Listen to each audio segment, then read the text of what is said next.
Evening, everyone. Welcome to the Rare Book Room. My name is Nicholas, and I help direct events here at the Strand. For a bit of history, the Strand was founded in 1927 over on 4th Avenue's Book Row by the Bass family. Stretching from Union Square to Astor Place, Book Row gradually dwindled until after over 92 years, we are actually the sole survivor of that group of bookstores, still run by the Bass family, the same family that founded it, and still housing new and used books. Tonight, I'm excited to welcome, unique New York. Tonight, I'm excited to welcome Matthew Seiji Burns for a different sort of event than our usual literary fare. Tonight will be a live playthrough of a section of Matthew's latest work, a visual novel entitled Eliza. Matthew is a writer, composer, and producer who has worked on all kinds of video games for nearly 15 years. His previous writing includes Opus Magnum, Apology Simulator, which I'm particularly interested in playing after this, and The Writer Will Do Something. As mentioned, Eliza is his latest endeavor, and as someone who's only played games with visual novel-esque elements before, I can't wait to see what Matthew has in store for us tonight.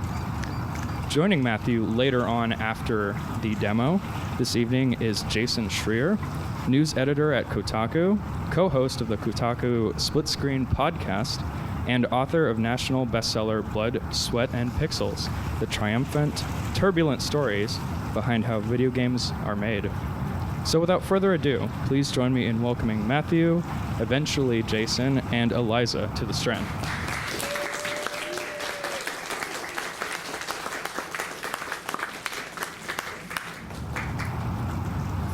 Hello, thank you all for coming to the Strand to see this game that I and a few other people in Seattle made. I think to start, I'll talk a little bit about what visual novels are as this kind of genre of video game. I think a lot of people, when they think of video games, think of like things like Fortnite or other Candy Crush or whatever, things like that. Visual novels are a very specific type of game that are focused on story and have a lot of text in them. They're based on having like conversations between different characters, often with 2D images of the character. So these types of games are low on action and low on like intellectual challenge and reflexes and things like that. They're often not 3D, but they more than make up for that, in my opinion, by having very deep, interesting, and complex stories, and stories that you couldn't necessarily tell in just an action game. And traditionally, the visual novel has come from a place of, very genre-heavy stories. Some of them are known for being very lurid stories and things like that. But I think that this form is very interesting, and independent creators are starting to create really interesting works using the form of the visual novel to tell these stories that haven't really been told before and told in a new way. It's not so hard to, if you want to make a visual novel, get together the writing, get someone to draw some pictures, put them together with some backgrounds, some music. You can even do some voiceover, some sound elements. So it's kind of like a multimedia experience that's not necessarily like a very actiony game, like I said, but combines all these elements in a way that just a book on its own couldn't do. So that's what this is. It's a visual novel.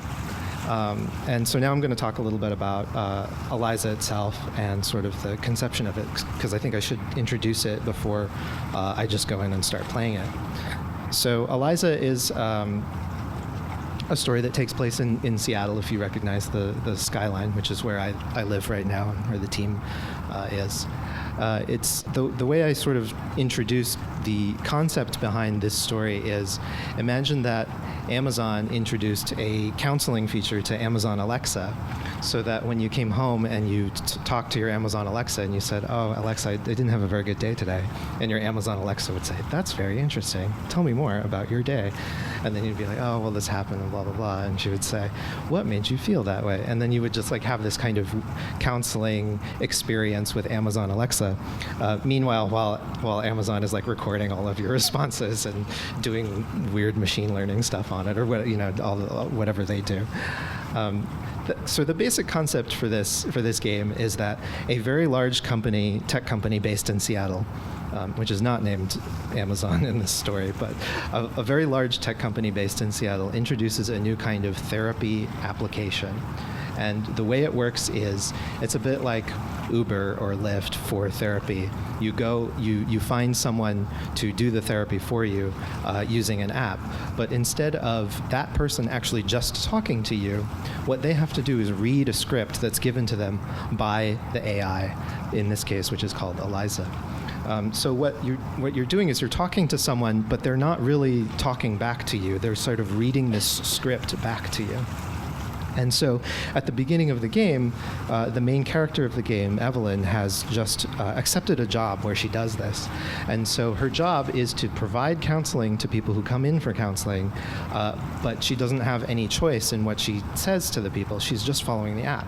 If you've ever taken an Uber anywhere, and seen what the app looks like when someone is driving you somewhere, they're really just like doing what the app tells them to. You know, you when you work in this sort of so-called gig economy job, whether it's DoorDash or Uber or any of these other apps, that you kind of like look at your app and it tells you what to do and you do it, and then you get paid. You have to like show up at X location and do this and that.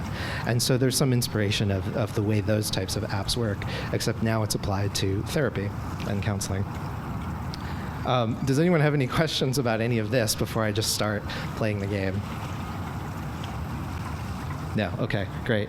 And then one warning before I start playing the game. It doesn't look like there are any children in the audience, but the counseling session does have some swearing in it and some emotional distress.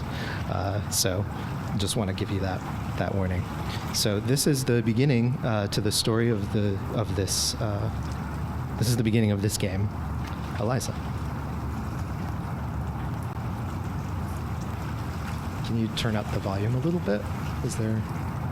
I should be, yeah, there we go, great. Perfect. So I'll talk a little bit about how this game works while we play through it.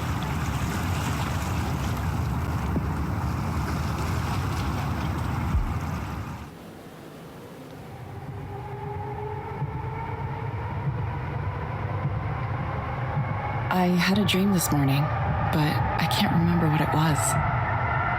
It all vanished when the alarm went off. First time that's happened in a while. I've been drifting away inside my own world for too long. It's time for me to wake up.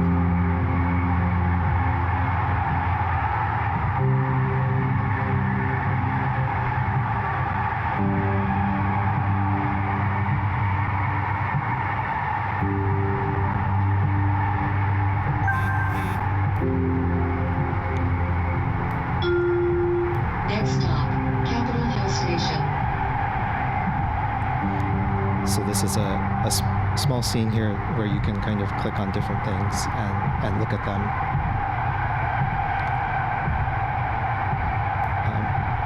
This is like a moment where you can look around a little bit.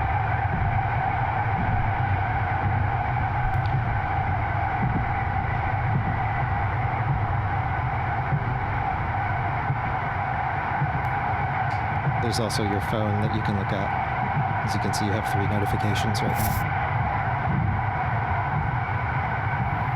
And these are 3 emails that you have. I won't go into the emails because I think they might be a little bit difficult to read.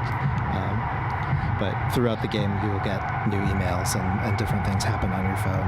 Different apps unlock and things like that.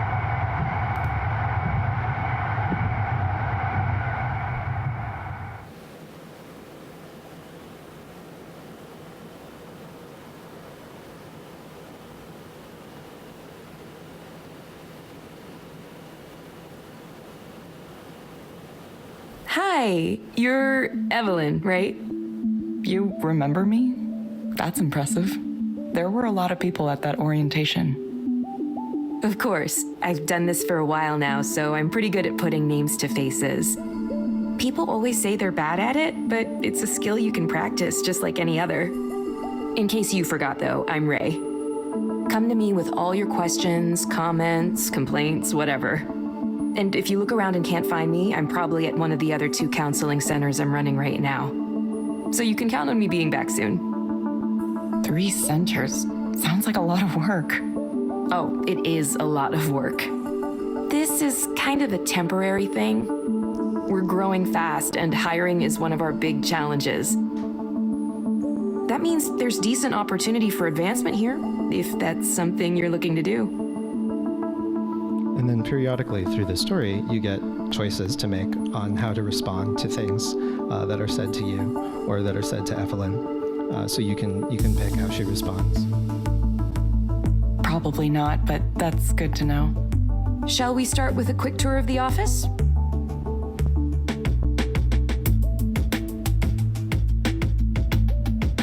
You could say the Queen Anne office is Eliza's flagship location. It has 12 individual counseling rooms. Currently, we're up to seeing almost 100 clients a day here. 100 a day? That's so many. The growth trend isn't stopping either. Demand for Eliza keeps exceeding our expectations, especially here in Seattle for whatever reason. We're already looking at adding more capacity here, either that or opening another location close by. Personally, I think having a single office with 24 counseling rooms might seem a little unfriendly, so I hope we go. I like to think of Eliza centers like cafes or coffee shops. A few small ones is better than one big one.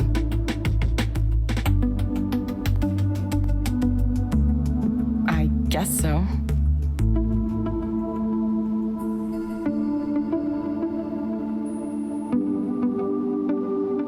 And here's where the magic happens, in these little rooms.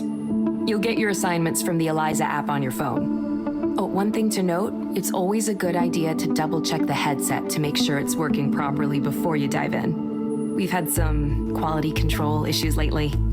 After that, all you need to do is initiate the session and follow the instructions. Make sense so far? Any questions for me? Seems simple enough. Yeah, it's really foolproof. Before I go, just a few reminders of things we covered in orientation. No deviating from the script that Eliza gives you. No checking your smartphone or anything else that would take your attention away from the client during the session. I remember. It looks like you're dressed acceptably as well. Nothing snazzy, but it'll do. You wouldn't believe the outfits some people come in here wearing. Okay, let me double check to make sure you're all set up in the system. Yep, looks like you're all good to go. Okay, ready to start your first counseling session as an Eliza proxy? I'm still not sure I understand. Don't worry, there's basically nothing you can do to mess it up. You just follow the prompts. It's a really impressive system. If you want, have a look around the counseling office first. Get comfortable. I'll check in with you afterward. So here we have another opportunity to look around the counseling office.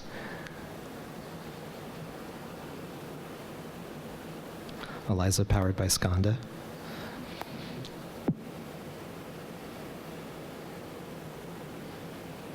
That's a joke about Keurig machines.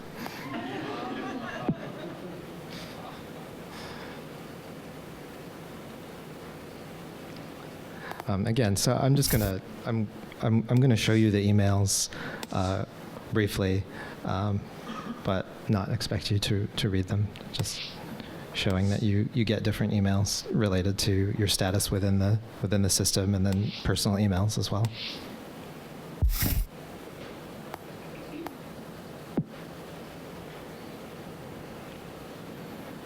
All right, let's get counseling.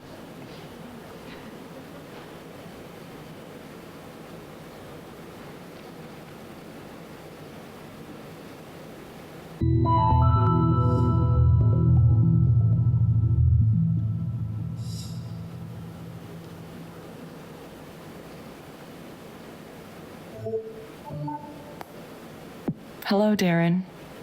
Hi. You found the place okay? Yeah. Hope you didn't get rained on too much. No, it was fine. It's been raining a lot, hasn't it? It's supposed to clear up later today. Oh, that's good. little sun once in a while, but... Darren, what brings you here today? Well, I just feel empty inside.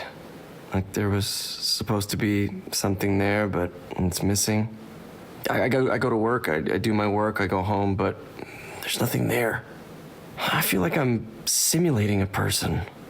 Like I feel like just hollow and like I'm not even alive. Like a ghost or something. How long have you felt this way? For a long time. And it comes and goes, but the last 2 weeks is when it really started to get bad. It just suddenly came over me the way things are going in this world. There's no future for humanity. There's no journey toward anything. We're being cruel to each other just to be cruel. The people who run things don't care about anything except themselves and can't stop them. Everyone is driven by greed. Just greed. Everyone wants to win. Everyone wants to get rich. And we're all gonna die because of it. The damage we're doing to the planet is irreversible. We're destroying everything and we can't even manage to stop ourselves. Do you remember anything in particular that caused these feelings? The state of the world is what's causing these feelings. I was on a walk the other day. I thought maybe I could clear my head. And all I could see was construction cranes and new development and oceans of money flowing in, distorting everything. But suddenly the whole city felt so damaged, so corrupted. I felt like I was an alien in a hostile world, a world that hated me. And we're building it. We're building this hell. We're choosing to build it right here. So what's the point? Probably overloaded your system with that, huh? Your machine learning or whatever it is you got going on in there. Let's focus on you for the moment. Are these feelings you're experiencing affecting your ability to function at work? I haven't been doing a whole lot of work. I just don't understand why I should bother, why anyone should bother. Nobody in management's noticed yet, but eventually someone will, and I'll get fired. And how does thinking about getting fired for that make you feel? Honestly, I'd feel good about it. They don't deserve me dragging them down. Everyone there is smart and motivated and has a wonderful, promising career, beautiful, successful people. We moved to a swanky new building, expensive area, fancy restaurants, fancy bars. Everything is nice. Everything is nice and I feel terrible. You said you believe your coworkers are happy. Yeah, I mean way more than I am at least. They're all doing so much better than me. Why do you say that? Because they just aren't bothered by things the way I am. They see what's going on in the world and they just share memes about it and laugh and go on doing their jobs. The real horror of it doesn't get through to them. They still want to achieve their goals. They're still happy. They're getting promotions and falling in love and getting married and taking these wonderful trips to Japan or Sweden or wherever. Big mountains and expensive food on their timelines. Would you be happy if you had those things too? I don't know. I don't have them. I don't have anything to be happy about. Look, all I want is to understand why this is happening, why I'm here. I mean, there has to be a reason, right? Because otherwise, why do I exist? Why? This pain, this one thing after another, and what's the point? Do I have any cause to be hopeful about anything? Look at this world. Really, really look and tell me with a straight face that there is. Okay, Darren, let's try something. Imagine that things are better for you. What does that look like? What does that look like? I don't know. It looks like knowing that something matters at all. But nothing I do will matter. Nothing matters. Not against the face of human indifference, this absurdity. Are there any other things that come to mind? Like what? I wish I could talk to people. really talk to people, have some actual communication. Like right now, I wish I could talk to you as a human being. But I can't. You're just following the script that's been given to you. You're not supposed to say anything on your own. Look, I know how this works. It's just a bunch of AI, machine learning, deep learning, whatever the fuck you're calling it now. Look, I'm desperate and I can't even talk to a real human being. How did it end up like this? Please, try to stay focused. I can't help you if you aren't speaking clearly. No. Look, I'm done with this. Like, I shouldn't even have come. This is making me worse. Why can't you just talk to me as you? You, the person sitting there. I don't want to talk to a machine. The person who's sitting in front of me, I want her to say something. I want that person to say something, please. Anything, please. Please.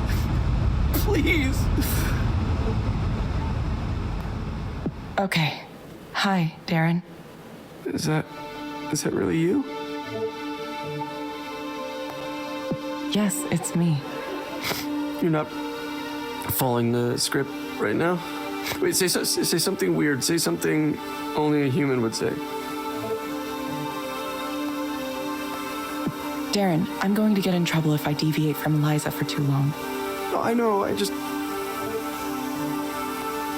My real name is Evelyn. Yeah?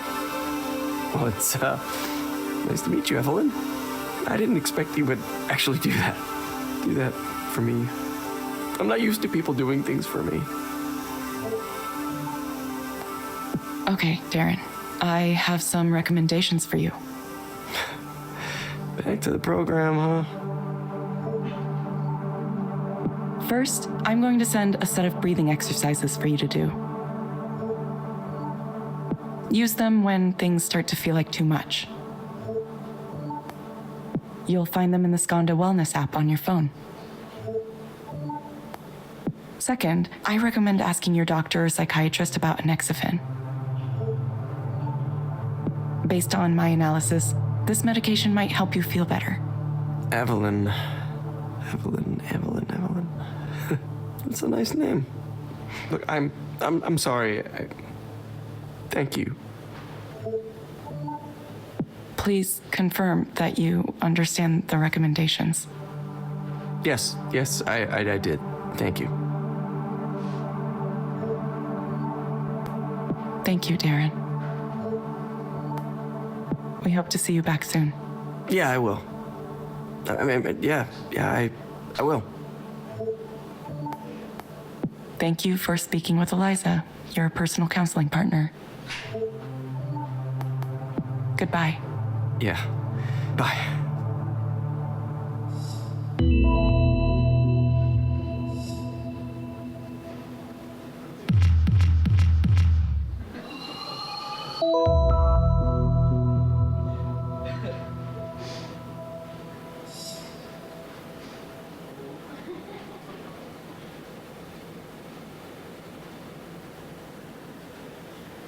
Hey, how'd it go? I don't know. Why? What happened? Hold on, I can check the log. You're going to listen to the session? Is that okay? Oh yeah, I have privacy clearance. This is still a new service, so we need to be able to monitor sessions for a variety of reasons. There could be bugs in the software we need to examine more closely. We're pretty upfront about all this. One of these guys. Yeah, we get people in who demand to speak to a real human being. It happens often enough that we made Eliza capable of handling it with a special script. It's nice to know things are working as designed. Do you think that guy will be okay? He seemed pretty unhappy. Who knows? Hopefully he gets his prescription and takes his meds and answers our follow-up reminders, but it's tough. We can't make them take their meds or come in when they're supposed to. All we can do is suggest those things, tell them they really ought to be doing it. Ultimately, they're the ones who have to decide to follow the plan. It's kind of a shame. I wish we had more leverage. We'd help way more people if we could track their compliance. But that's probably too much to ask for at this point. I think he might have needed way more help than Eliza can give. Is there anything like referring clients to other forms of care? Well, there is a disclaimer before every session saying if your problems are really serious, we aren't qualified to address them. I think an external care referral feature was on our development roadmap at some point. I'm not sure what happened with that, actually. Maybe I'll ask Ed next time I see him. I wish I could have said something other than what it told me to. Yeah, I totally know how it feels. A really intense client like that can be intimidating, and you're motivated to help them. But to succeed as a proxy, you really need to let go and let Eliza do its thing. I know that not having any choice feels weird, but sometimes life is like that. Sometimes you don't have any choices and you just have to follow directions. Most jobs are like that, honestly. That's just how it works. Okay, it just sounded like he could use more help. Like, maybe right away. Believe me, I understand. I've been a proxy plenty of times myself. When people get emotional, it's hard not to feel for them really strongly. But that's exactly why Eliza works. It evaluates from a more distant perspective, a neutral perspective. Besides, if proxies started offering their own opinions, well, that'd just be a big mess. Not to mention there'd be all kinds of problems with liability. Still, I get it. I really do. That was definitely more intense than the average session. Why don't you take a few minutes to center yourself again? Have some tea or coffee and take a few deep breaths. No rush, okay? Okay, sure.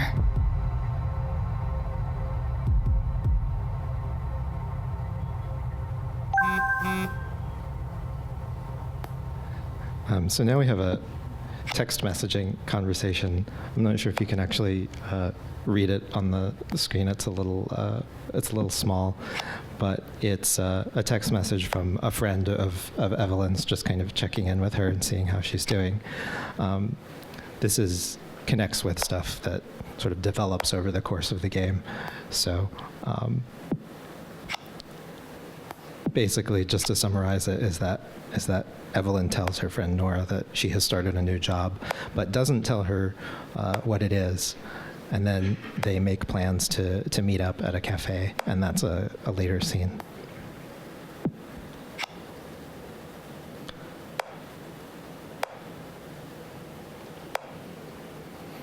And then Nora also invites Evelyn to come to her show,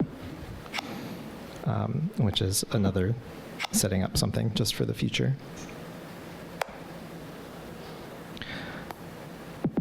So then we're back to the office, and we can look around again a little bit if we want to.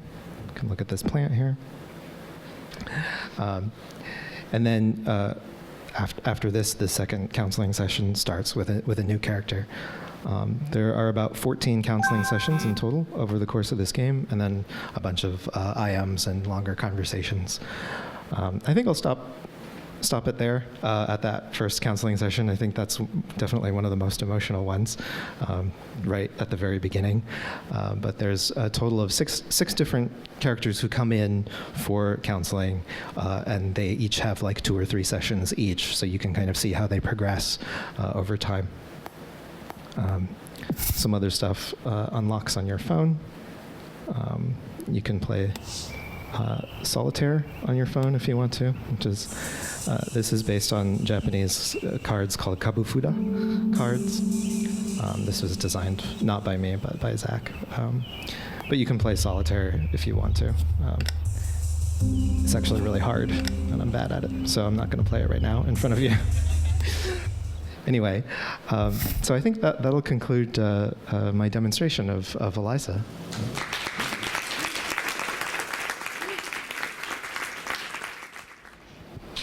So Matthew, I hope you made it here okay. Yes, I did. I hope the rain didn't bother you too much. No, the rain So doesn't what bother brings me. you I'm to from Eliza Seattle today?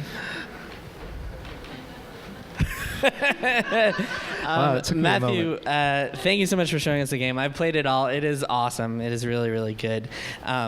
First of all, I really want to know, do you think that something like Eliza could actually exist, and when is it going to take over our lives?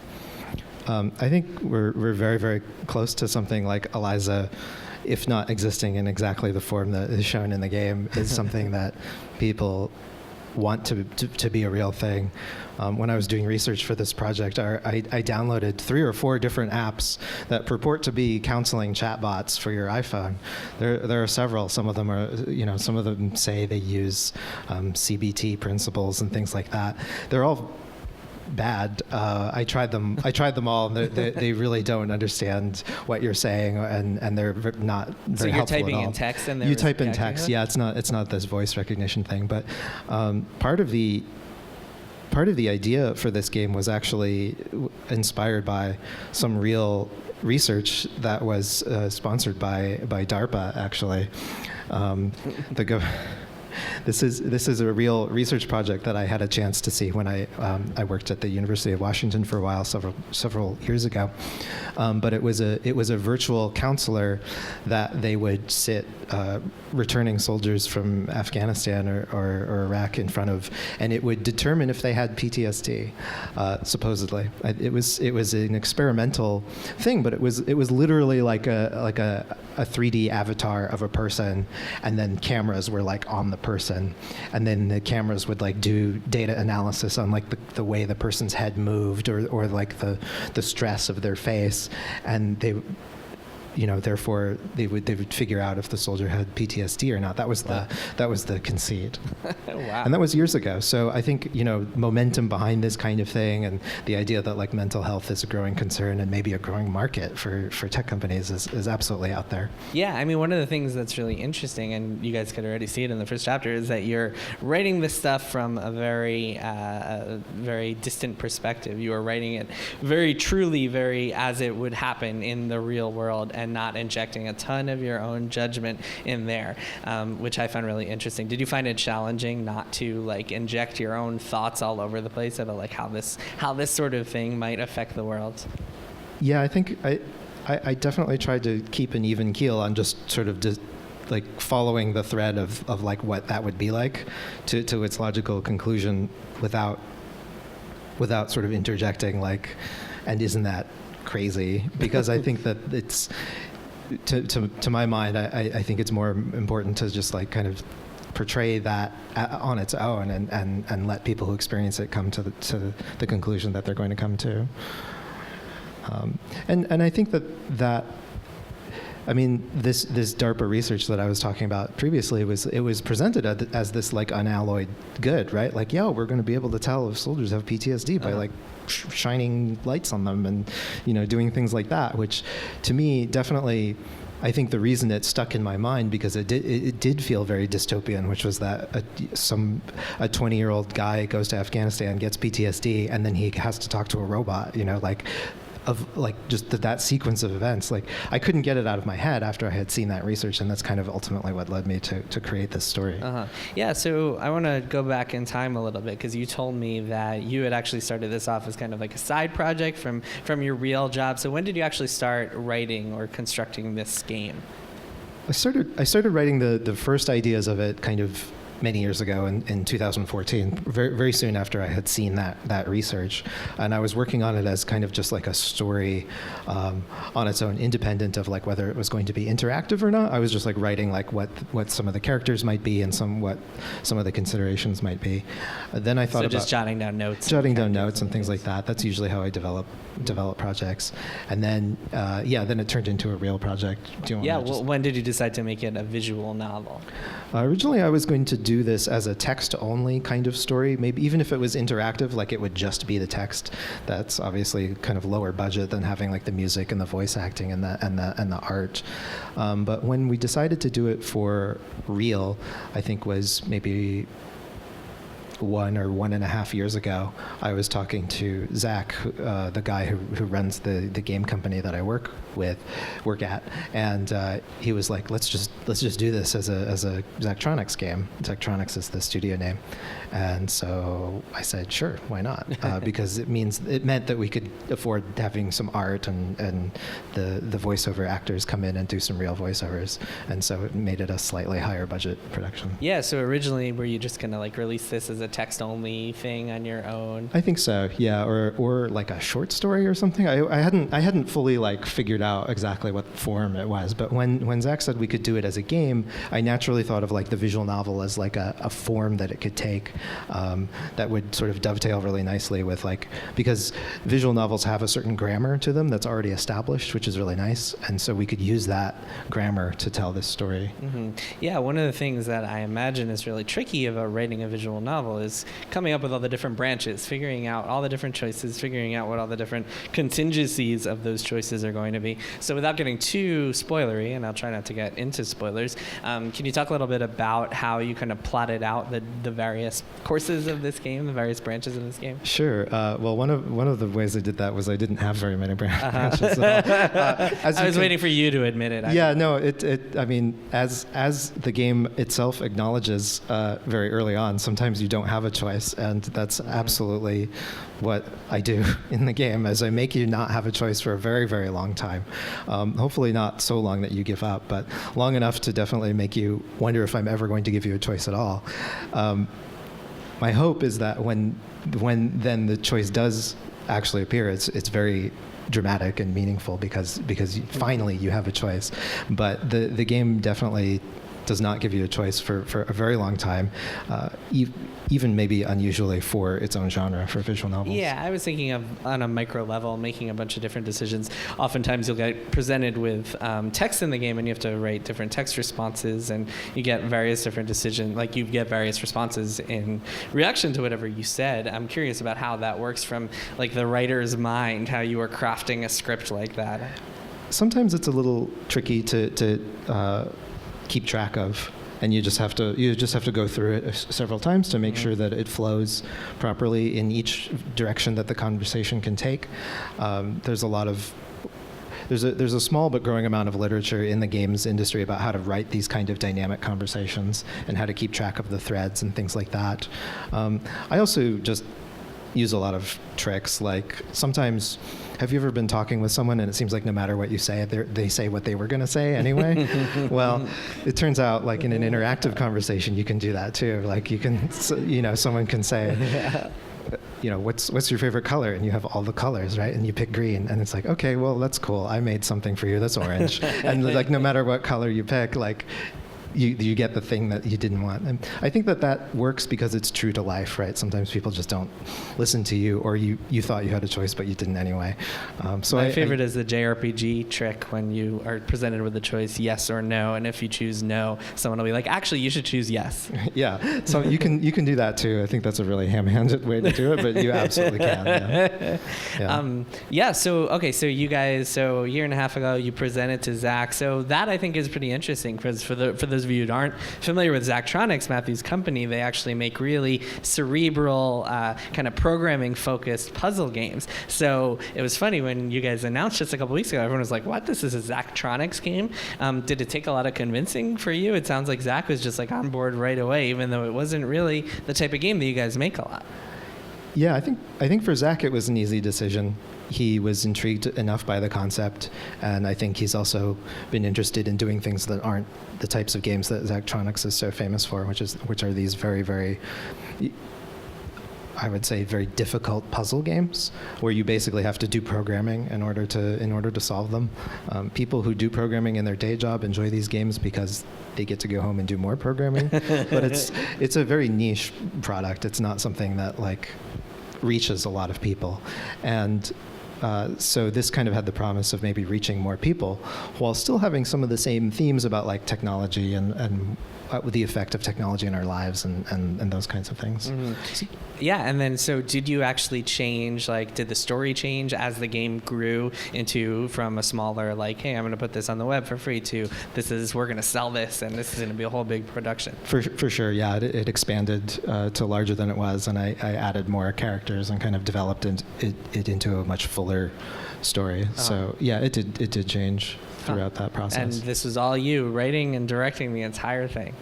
Yeah. Man, what was it like not only writing, but like getting to write these words, having the budget to get a bunch of professional voice actors to come in and record them and getting to direct those voice actors? Talk a little bit about what the process was like for you. I used to think I was pretty good at like dialogue and stuff, but then having people actually read your work is quite a humbling experience sometimes. Like a sentence that makes perfect sense to me in my mind, and that I've even read aloud to myself, is like someone comes in and reads it and just absolutely doesn't get it at all. So it's its own skill, which is like kind of working with actors and saying, okay, I'm sorry I wrote this sentence this way. It made sense to me, but it's actually really twisty and naughty, and I'm you know, and then kind of like trying to fix it right Did there. you guys change? We fixed a few things, yeah. Stuff? I think one of the things that really helped the quality of the voice acting in this was that I asked the actors to be very natural, and that's actually very rare in video games. In video games, usually the most important thing is to say the line almost exactly as it's written, because it's written in a very specific way to impart some sort of information, right? Like, oh, there's 3 guys behind the barn, and like, you know, there are 3 power cores we need to blow up or whatever, right? Is that a line from Eliza? It's very like, yeah. it's all very didactic, like, right, that kind of thing. So, and then for technical reasons, they really want actors to like split up the lines.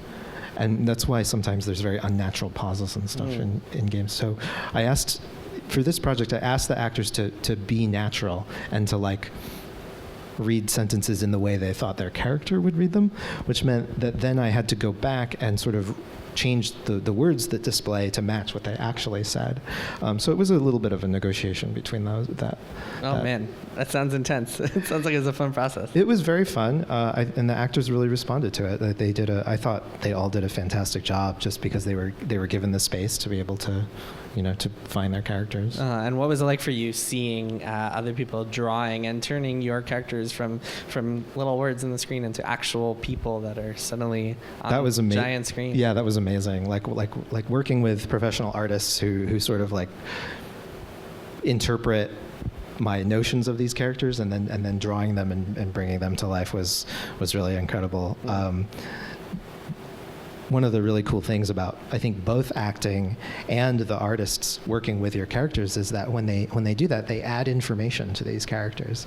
They give them even more richness than they would have had with just me writing, you know, in terms of like someone keys off of like me saying that this person is like a 50-year-old guy who's been through a lot and is alcoholic and runs a company but is a complete mess, and it goes from that to like drawing his like rumpled suit and the furrows in his forehead and things like that, that just in his kind of like wary look in his eye when he looks at you, like that adds information to his character, and that's such a great collaborative process. Yeah, something that's interesting about this game is that when you are meeting all these characters, many of whom you only meet and talk to once, you are really going like right into their brains, because they are literally just like opening themselves up to you and telling you about their feelings. And as a result, you get some really raw moments like that, or like there's a character later in the game, again, I won't spoil too much, but there's a character who feels very insecure because she is an artist and she's always surrounded by artists who seem to be living better lives than her and like living more successful lives. It feels like every GDC party ever. And so I'm curious, like what was it like for you as a writer, having to be inside of all of their heads, and like were you worried about like being too raw and like putting too much of yourself in all those characters? And now everybody's going to get to see them.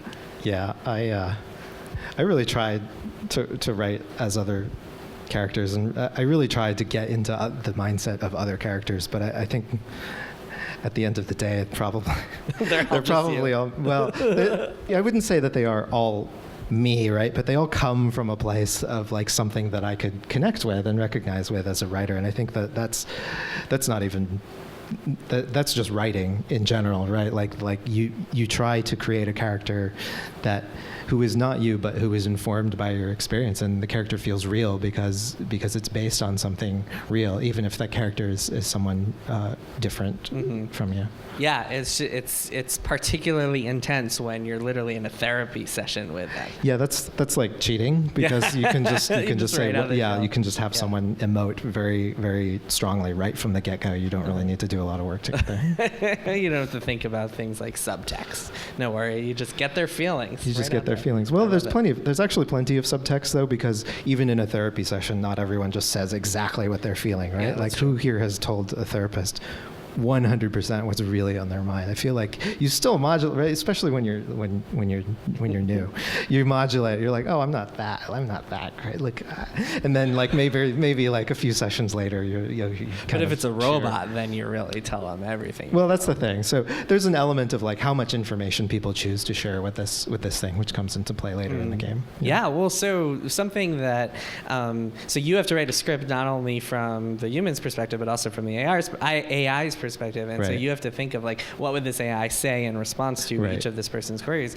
and so like using that as an example, how much of that is based on what you think like is actual is an AI is actually capable of saying versus like what a therapist would say? Like where did all that come from? Eliza is based on the idea of Eliza is and the name Eliza comes from this program that was written in the 1960s actually.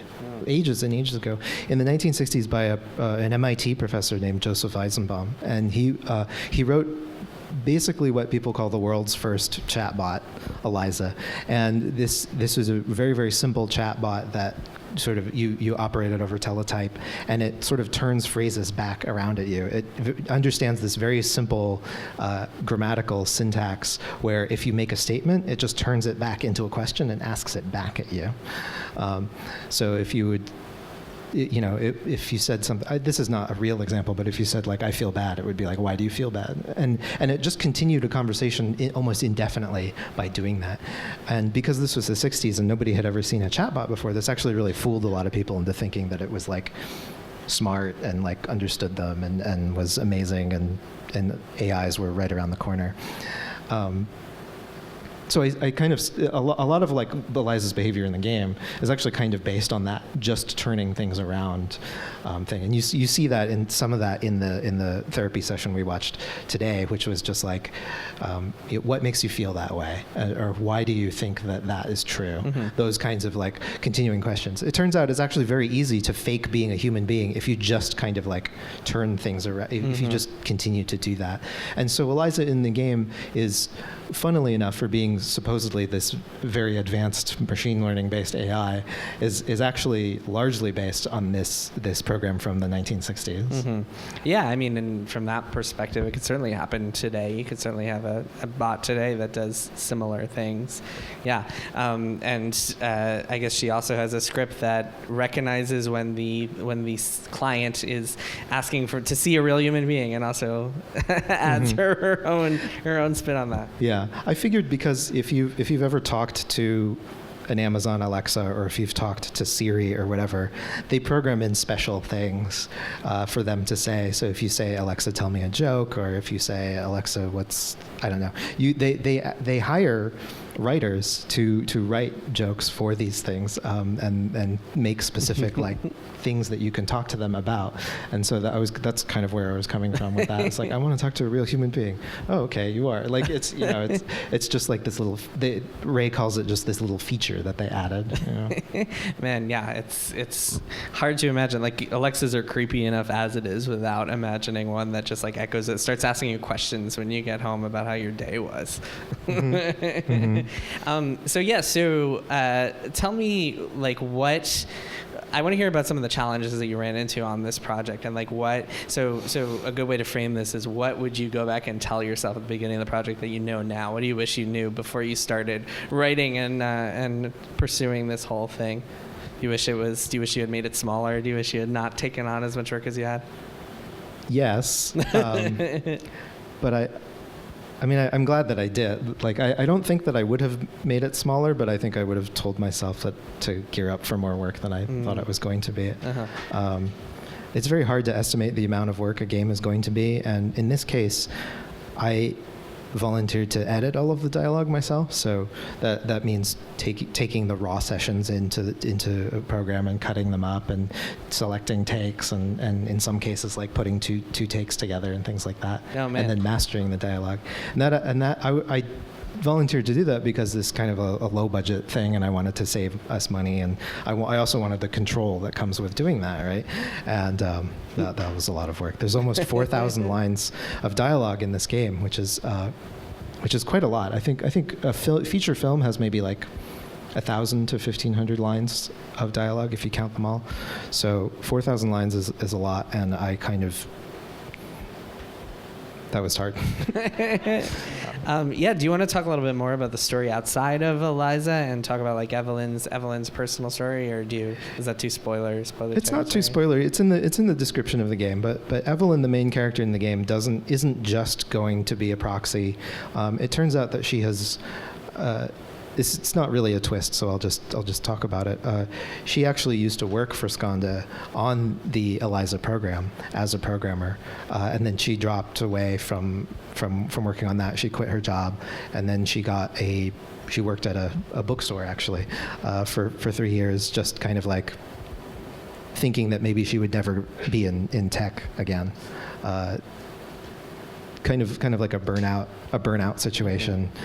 She just decided that maybe it wasn't for her, and so signing up as an Eliza proxy is kind of like signing up to be an Uber driver after you've like worked at Uber, like as a high-flying programmer, and then you just kind of like burnt out, and then then you decided, well, maybe I'll just drive for Uber for a little while and like see what my creation is doing in the world, see the effect my creation is having on the world. And so it turns out very, very quickly after this moment that fact is revealed, and then various people from Skanda, the company, try to get her to come back to work on Eliza again. They say, oh, well, you're still one of the only people who really understands how it works.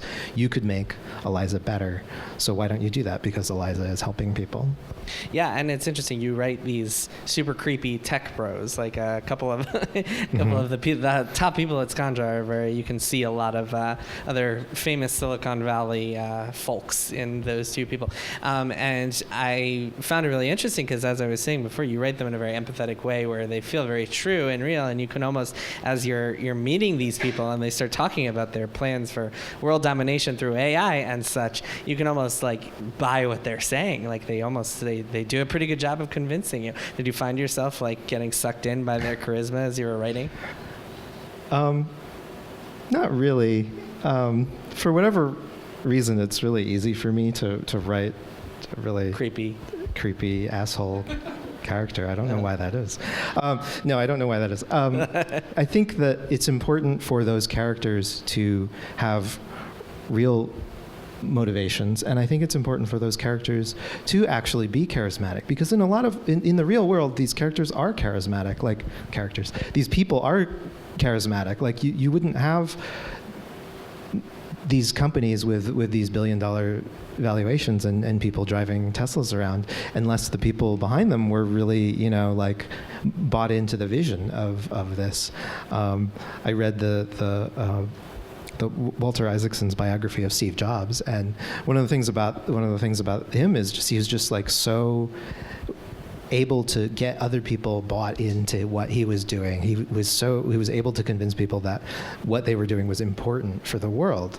And so these characters, I think, sure, they show up and they're like saying, I'm going to make an AI that takes over the world. But if they say it in such a slick, nice way that sounds good, I think that it's important to do that, because that's what happens. No one is going to show up acting like a Saturday morning cartoon villain and then you can be like, aha, I get it. You're bad. Like it's important for us to like pay attention to the message of what people are saying, as in addition to like how cool and suave they look and how smooth their voice is and things like that. And that's why it was important for me. You'll see later if you play the game and you see these characters show up. I think one of them in particular is quite suave and intended to be kind of attractive, and he's probably one of the more objectively terrible people in the game. But I think again, it's important to have that contrast.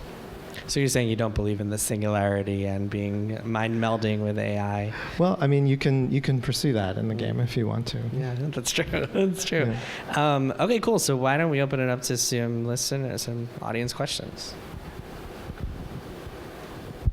We got time for a few. Here's one right here. Hey, so what were your influences in terms of the style and the content of the game? Not just game-wise, but just content-wise, films, literature. Let's see, film literature. That's a really big question. Like, definitely, literature is like I read a ton, so certainly a lot of that. I'm kind of wary of like picking one thing and saying like that was a big influence. I will say that like in the space of like visual novels, there's one that came out recently called Heaven Will Be Mine by AVB, and that among many others, but especially that one, showed me that there is really a world, you know, of where you can have a visual novel with real, genuine literary interest and really evocative writing and really interesting story and situations. So that work and her previous novel, We Know the Devil, were influences on me just in terms of like showing me the possibilities that are present in visual novels. I think like intellectual sci-fi films certainly have, you know, some influence. Her and other films that kind of show the effect of technology on people. Yeah, and writing. I like all kinds of writing. I don't want to like pick some favorite authors or anything like that, but I've been reading and writing a lot. So, yeah.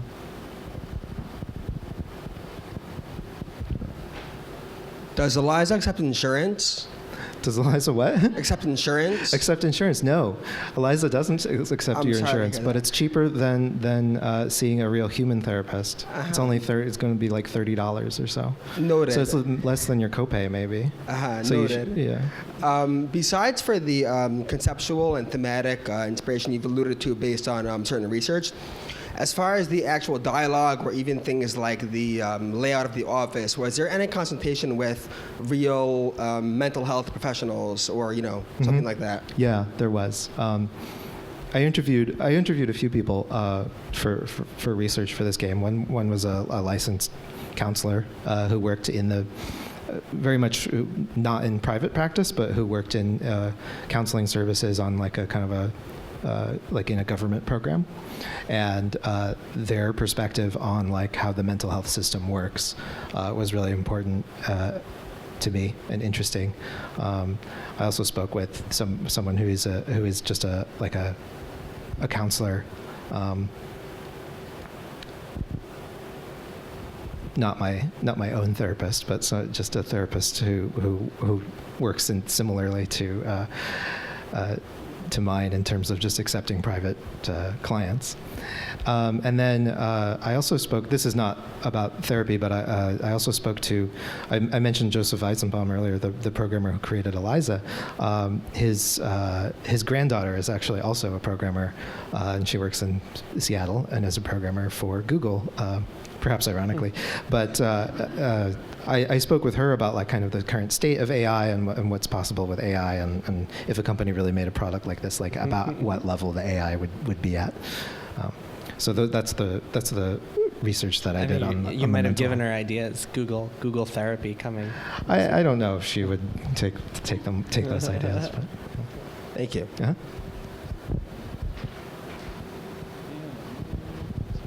Are all the Eliza proxies women? You only see 2 in the game. The 2 in the game are women, and that's kind of well, I don't want to say it's a commentary, but there's definitely a gendered expectation on what kind of services different people provide, and so Evelyn is the one proxy who's the main character, and then at one point you see one more proxy, and that is a woman. I don't think that it's, you know, in the greater world of the game, it's not like restricted to that, but I think that you know how work ends up falling along gender lines sometimes, and I think that's I don't know. I wanted to portray that, yeah.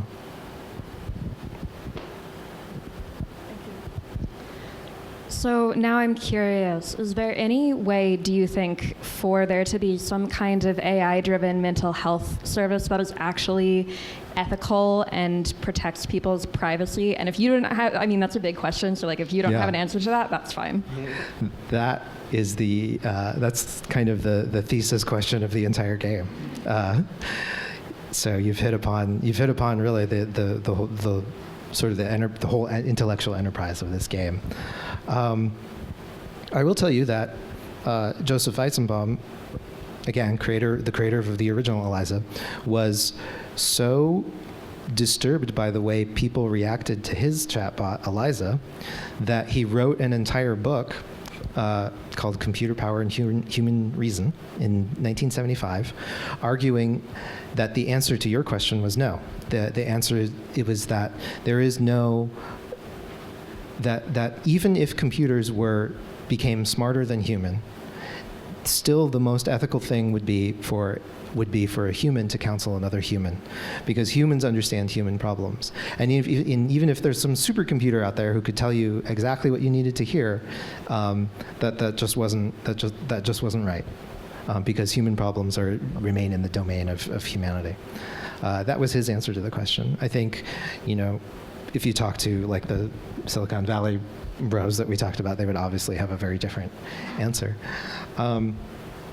To my mind, one of the reasons why this story is so, I wouldn't say ambivalent, but like kind of all-encompassing, is that there are some therapy clients you see later in the game who actually do seem to be helped by being able to talk to Eliza. Mm-hmm. I'm not saying that like Eliza is great or amazing, but sometimes talking to even like a goofy chatbot actually can make you feel better. And I know that that's true, right? Like doing something that is not necessarily intended to be therapeutic can be very therapeutic. And sometimes even a crude chatbot might be able to make somebody feel better in the moment. So to my mind, it's more a question of like, how do we introduce these technologies and manage them in a way that they don't ultimately, harm society and harm people. Yeah. Do we have a final question? Hi, yeah. So I've noticed in a lot of the visual novels I've played recently that sort of having a smartphone for the main character has been a big sort of narrative tool to flesh out the main character, but also to bring the player really even more deeply into the main character's world outside of the sort of strict narrative in the game. So could you sort of talk about when the idea of having sort of the smartphone as a tool entered the process, and how you sort of felt like it allowed you to sort of expand Evelyn's narrative, especially here when it seemed like she had more conversational choice in the sort of conversations she was having with her friends over the phone than in her therapy sessions, and also if there are any sort of technological themes that sort of overlap there with sort of smartphones and choice. Sure, yeah. I think having the smartphone is just such a natural choice because people are always looking at their smartphones these days, and it's because it's set in the modern era, it's a modern day story. So I think it's just natural that she would have one and is checking that. I think it came from just thinking about like how does information get to people these days, and overwhelmingly it comes from people's smartphones, right? So, and then once you decide to have a smartphone, then you could kind of like, you can play around with it. You can say, oh, well, she has an email application, and she has instant messaging, and she has some games that she used to play on it. And then that kind of becomes its own form of storytelling. Like what apps does someone have on their phone, right? If you've ever looked at like your friend's phone, like what background they have or what apps they have installed, it kind of tells a story about who they are. Right, and so the phone is a really interesting storytelling device. If you looked at like 3 different people's phones, just based on their home screens, like what's their home screen, right? What are the apps on the main page, that kind of thing. So when I decided to do the smartphone, then I tried to think about like all the different ways just looking at a smartphone could tell a story, and then went from there. And that's explored later in the game as well. Yeah, the way there's a little bit more with smartphones that come up later in the game. think we got one more question that we're going to squeeze in here. A bit of a broader question. I just kind of wanted to know, one of the biggest subjects right now in the industry is crunch. And I wanted to know if you experience crunch and maybe some of the stories made its way into Eliza. Also, coming off the heels of Rockstar announcing that they're making their contractors full-time, do you think the proper steps are being taken to mitigate, or is it just nature of the industry? Sure. So one of the big themes in Eliza is the sort of the career burnout that the main character Evelyn experiences in her 30s. That's absolutely based on real experiences that I've had. I used to work at some of these large video game companies earlier in my career before I went indie, and there absolutely was a huge culture of crunch at those places. Places that are still in the news today for having cultures of crunch. So, which means that things haven't changed for at least 10 years, right? Maybe they're getting better now, but I wouldn't know. Nah. Jason would know. Jason has the anonymous tip line that tells us no. For those of you who don't know, Jason has reported on a lot of these companies, has done a lot of some of the best reporting on crunch culture. Anyway, so yes, I think that like Evelyn's experience of career burnout is definitely reflective of mine and comes from a personal place due to that. I think companies are taking steps to try to get better, but there's no real benefit to the company to just fix it right away, so they can afford to fix it extremely slowly.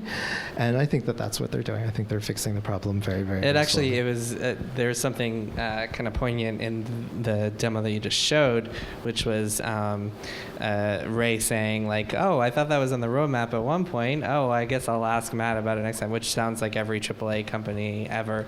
Like, we meant to get to that, but like I guess it just didn't happen. Yeah, that's a general tech company joke, I think, which is just like, meant that crunch, feature, we were going to build that feature. Yeah, someone was supposed to fix crunch, but just didn't.